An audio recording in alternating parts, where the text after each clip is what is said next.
La vente n'a jamais autant changé que ces dernières années. Vente à distance, spécialisation des équipes, nouvelles organisations, nouveaux outils, nouveaux KPI, tout bouge.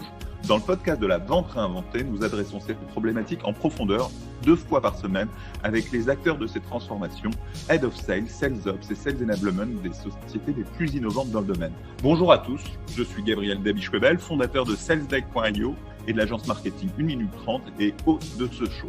Tout de suite l'interview, mais juste avant, un petit mot pour vous faire découvrir SalesDeck.io, la nouvelle plateforme SaaS pour rendre vos rendez-vous commerciaux plus engageants et mieux préparés. Avec SalesDeck.io, vendez plus et plus vite en visio. Bonjour à tous, je suis ravi d'être aujourd'hui avec Ambre Denray, Head of Sales Ops, attention, chez Blonde Studio. Salut Ambre, comment vas-tu ? Bonjour, ça va et toi Gabriel ? Super, je suis ravi d'échanger avec toi aujourd'hui et de faire ce podcast avec toi.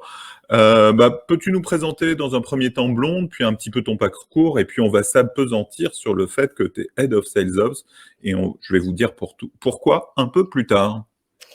Donc du coup, Blonde, c'est un groupe qui regroupe trois entités, donc Blonde Studio, qui est un studio de production audiovisuelle, qui regroupe toutes les parties un petit peu de la captation au podcast, en allant vers la pub. On a aussi Blonde Influence, où là, on est plutôt des acteurs de l'accompagnement et du consulting pour des entités un peu plus institutionnelles qui ont besoin d'être accompagnées sur ces sujets digitaux, de communication digitale. Et on a un média aussi, qui est une association, sur lequel c'est un peu notre side project, sur lequel on s'éclate. Et on reçoit un petit peu des acteurs engagés de l'actualité qui ont des choses à raconter et avec qui on aime échanger au sein de notre studio. D'accord. Moi, mon background, alors je suis une sales qui est en reconversion, puisque je n'étais pas destinée à ça à la sortie de mes études. Et je me suis reconvertie il y a ça 3 ans. Donc j'ai fait une école qui s'appelle Rocket School. Et tu avais fait quoi comme étude auparavant, juste ? Alors, je suis fleuriste à la base et j'ai fait les beaux-arts. Donc quelque chose qui est complètement à l'opposé. Très bien. Qui m'a beaucoup appris, tant de manière culturelle, en termes qui a révélé mes passions, mais c'était pas vraiment le job que je voulais faire. En tout cas, ça a révélé que c'était pas le job que je voulais faire. Donc de fleuriste à Sales Ops. Exactement. C'est pas mal. Mais du coup, c'était quand même du commerce, fleuriste, entre autres, à part l'art. Et du coup, je me suis reconvertie. J'ai fait une école qui s'appelle Rocket School, qui est un petit peu la base actuellement à Paris pour se reconvertir dans les métiers de sales, de growth et de CSM.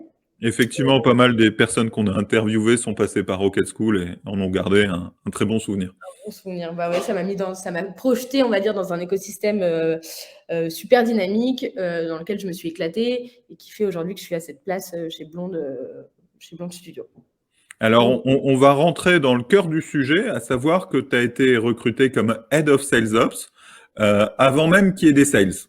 Tout à fait. Et ça, c'est une démarche assez intéressante. Dans certains podcasts, on a entendu des sales ops qui expliquaient qu'à partir du 10e sales, c'est intéressant de faire venir un sales op pour qu'il vienne structurer. Donc, la normale, c'est d'abord, on recrute des sales, on fait des ventes, et puis à un moment donné, on se dit, tiens, c'est pas mal de prendre un sales ops parce qu'il va mettre en place des process, il va mettre en place des KPI, ça va nous faire progresser, c'est pas le même métier que sales.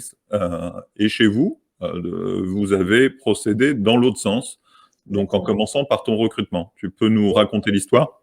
Alors en gros, donc, l'audiovisuel, ça reste quand même un métier de créa. C'est des personnes qui sont très à même de vendre leur talent, mais qui ont rarement une organisation militaire qui leur permette de faire une croissance qui soit mesurée, gérée et pérenne. Donc ils sont très doués, mais très peu organisés. Du coup, ils arrivaient à vendre par réseau, ils arrivaient à vendre en diffusant leur contenu et en ayant en fait de l'attraction naturelle vers ce studio. Mais en interne, c'était très compliqué pour eux finalement de suivre d'avoir des bons KPI, d'arriver à renouveler leur contrat parce qu'il manquait cruellement d'organisation, ce qui fait qu'en fait, ils avaient parfois des déceptions en termes de clients, enfin d'attendus clients.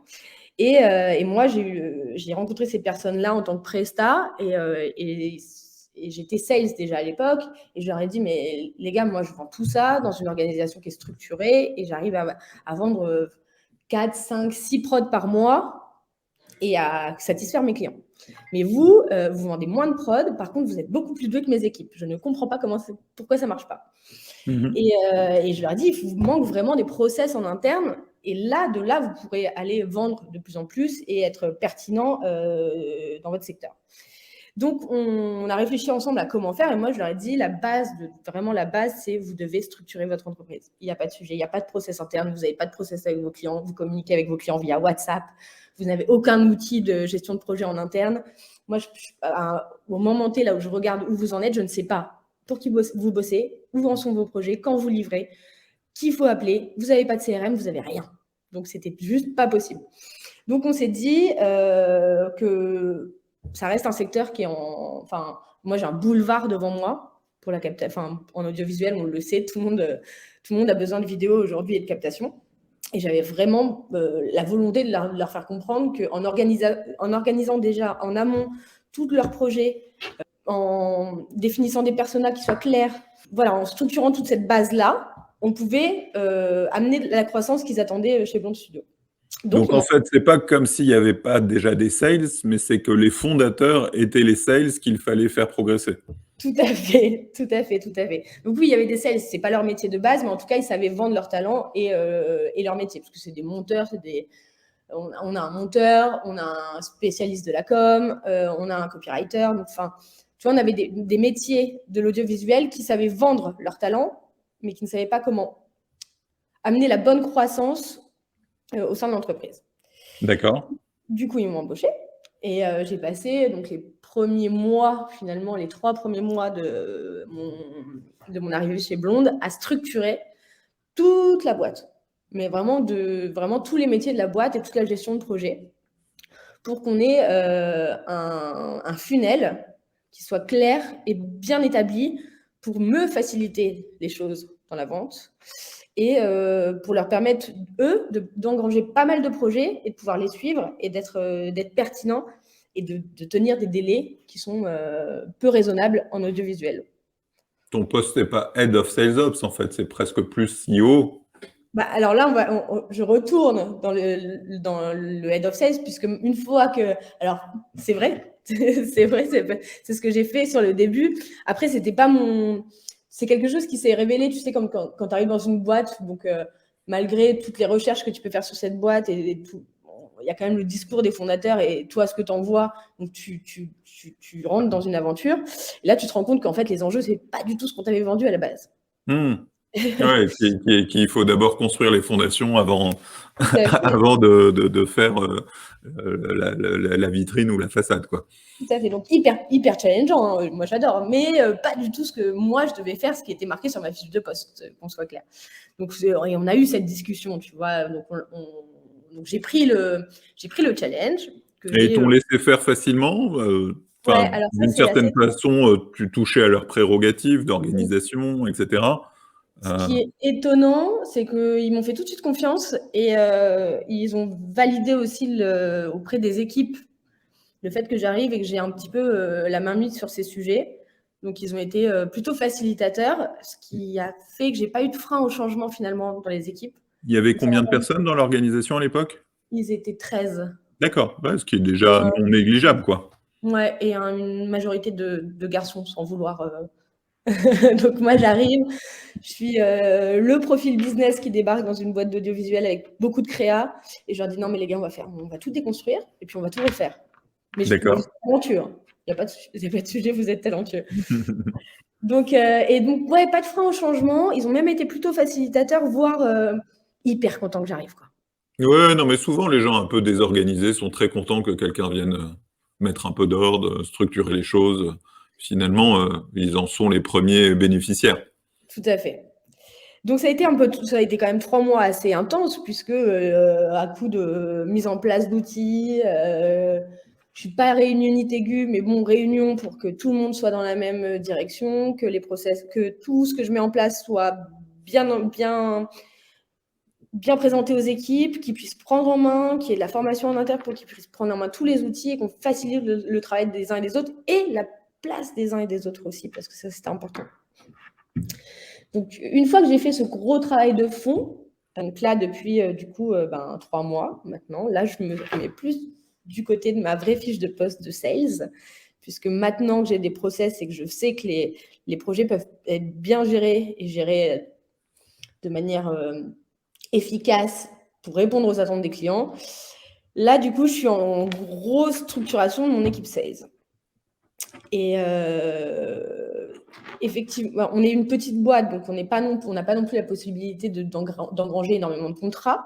Donc, j'ai encore la possibilité, moi, d'aller chercher du client, de l'accompagner, de le closer, enfin, de gérer tout le funnel de vente. Mais je commence vraiment par des profils qui sont pas forcément sales, mais pour m'accompagner dans ma stratégie d'acquisition. Donc là, j'ai une chargée de com qui arrive demain,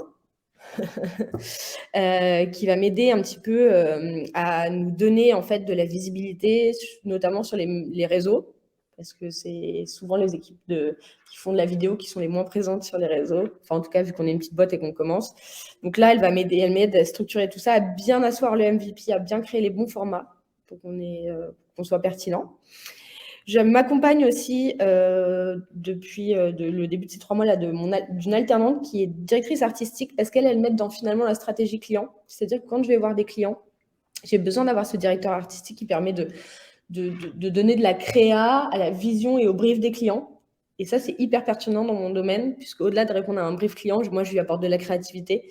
Du coup, elle fonctionne en binôme avec moi.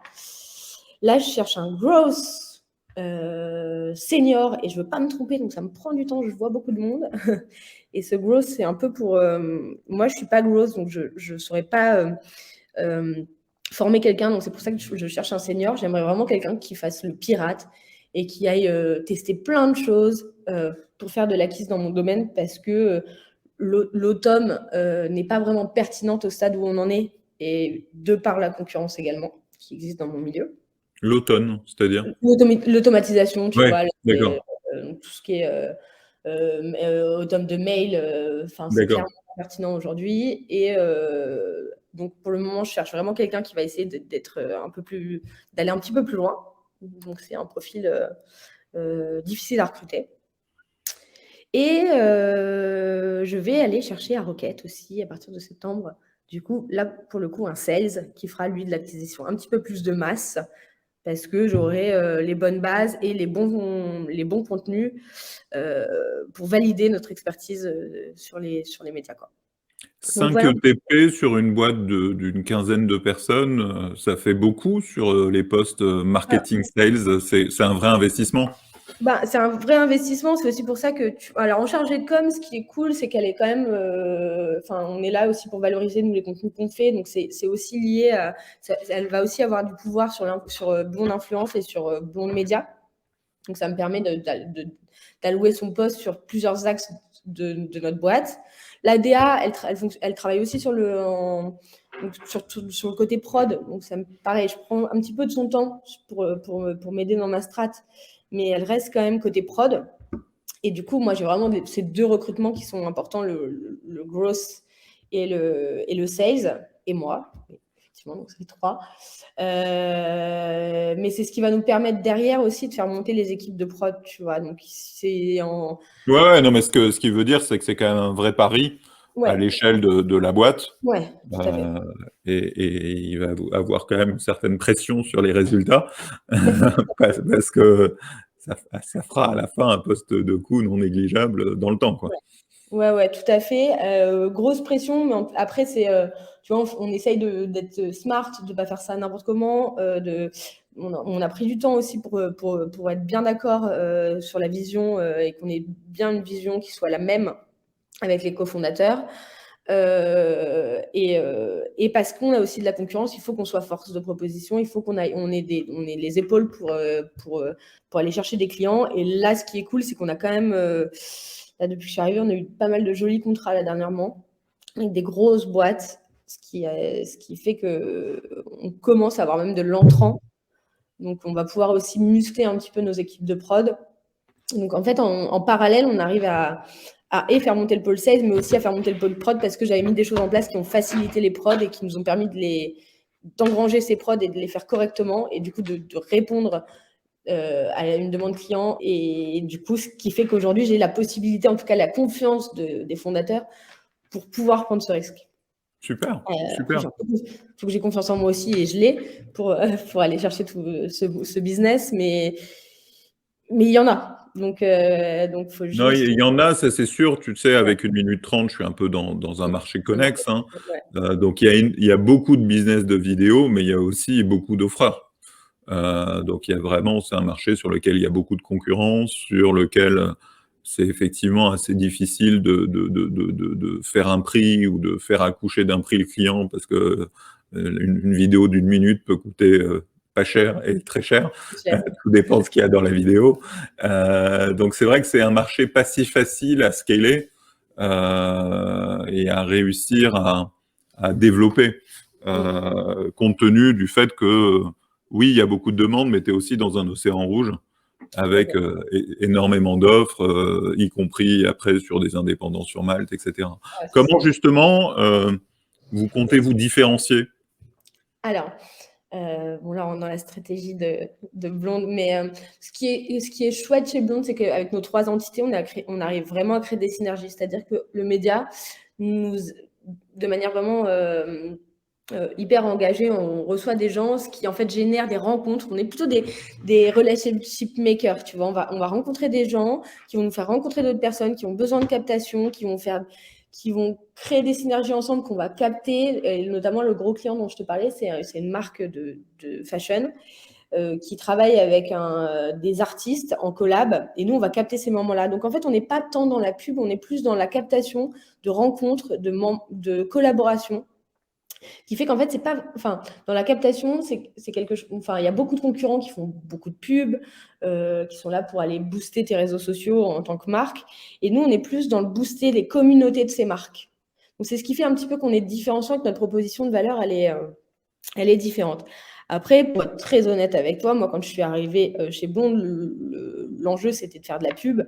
Et moi, quand j'ai commencé à installer mes process, quand j'ai vu comment ça fonctionnait, quand j'ai vu aussi le mindset de mes équipes, et quand ils étaient bons, je leur ai dit, mais les gars, vous ne pouvez pas faire de la pub. On ne va pas faire de la pub parce que vous rencontrez trop de gens. On parle avec des personnes trop intéressantes, que ce soit dans la politique, dans des grosses institutions, dans des marques qui collaborent ensemble et qui captent pas ces moments-là. Donc, moi, j'ai dit, non, mais les gars, on est des gens qui vont se rencontrer, des personnes qui collaborent ensemble, et on capte ces moments-là au service des communautés de ces institutions et de ces marques. Mais finalement, on n'est pas vraiment dans la création de contenu pour faire de l'acquisition. On est dans la création de contenu pour booster la communauté. Et du coup, forcément, faire de l'acquisition à terme. Mais c'est ce qui est l'élément différenciant, et c'est le MVP un petit peu qu'on essaye de pousser aujourd'hui, c'est qu'on est là pour capter des moments de vie d'institutions et de marques au profit de leur acquisition. Qu'est-ce que tu appelles un MVP pour une boîte de prod? Je suis assez surpris. Je connais le MVP, le Minimum Viable Product. Ouais. Ça me semble du coup, en pas fait, mal adapté dans le logiciel, mais dans la prod, c'est quoi? Parce qu'en fait, tu sais, moi, les premières fois où j'ai commencé à contacter des clients pour parler de Blonde, ils étaient un petit peu perdus dans « Ok, alors vous faites de l'influence, c'est-à-dire que vous conseillez, par exemple, vraiment des politiques sur leur stratégie de com digitale. En même temps, vous avez votre asso, vous faites venir des féministes, des écolos, des gens qui ont des valeurs au sein de votre média sans avoir vous-même d'engagement clair et fermé. Après, vous faites de la pub pour des startups, des SaaS, pour des marques de mode, mais qu'est-ce que vous faites finalement? Vous faites trop de trucs. Et en fait, du coup, on a voulu un petit peu créer du lien dans ces 3 institutions, et c'est pour ça qu'aujourd'hui, en fait, finalement, notre MVP, après, c'est pas forcément le bon terme, mais pour moi, c'est un terme qui me permet de faire comprendre aux équipes qu'on a besoin de vendre nos valeurs, et nos valeurs, c'est de faire se rencontrer des gens et de capter ces moments de rencontre. Donc, on va dire que c'est mon MVP à moi qui est remis à l'échelle de l'audiovisuel. Mais parce qu'on faisait trop de choses, en fait, et que ce n'était pas compréhensible dans le discours commercial que moi, je pouvais amener à mes prospects. Ouais, donc cibler un discours qui focus sur la boîte de prod des communautés, quoi. Ouais. Et effectivement, ça crée une différence où on se dit, ah, tiens, j'ai effectivement des communautés, quels sont les formats adaptés au community management, enfin au community building plus. Ouais. Et c'est intéressant. En tout cas, ça permet de différencier de plein d'autres boîtes de prod. Ouais, en tout cas, c'est les enjeux qu'on a aujourd'hui chez Blonde, quoi. Ok, on arrive à la fin de cette interview. Tu vois, ça s'est très bien passé. Est-ce que tu veux rajouter un dernier petit mot ou sinon je conclus? Non, merci. C'est un exercice sympa et j'espère qu'on aura l'occasion de se recroiser quand j'aurai réussi à mettre en place tout ça. Tu me laisses un an et on en reparle. Avec plaisir. On se retrouve 2 fois par semaine pour un nouvel épisode. Abonnez-vous sur votre plateforme de podcast préférée pour ne rater aucun épisode. Merci aussi à notre sponsor, SalesDeck.io, la solution SaaS pour vendre plus et plus vite en visio avec des rendez-vous plus engageants et mieux préparés. Découvrez la solution et réservez tout de suite une démo sur SalesDeck.io. Salut Anne.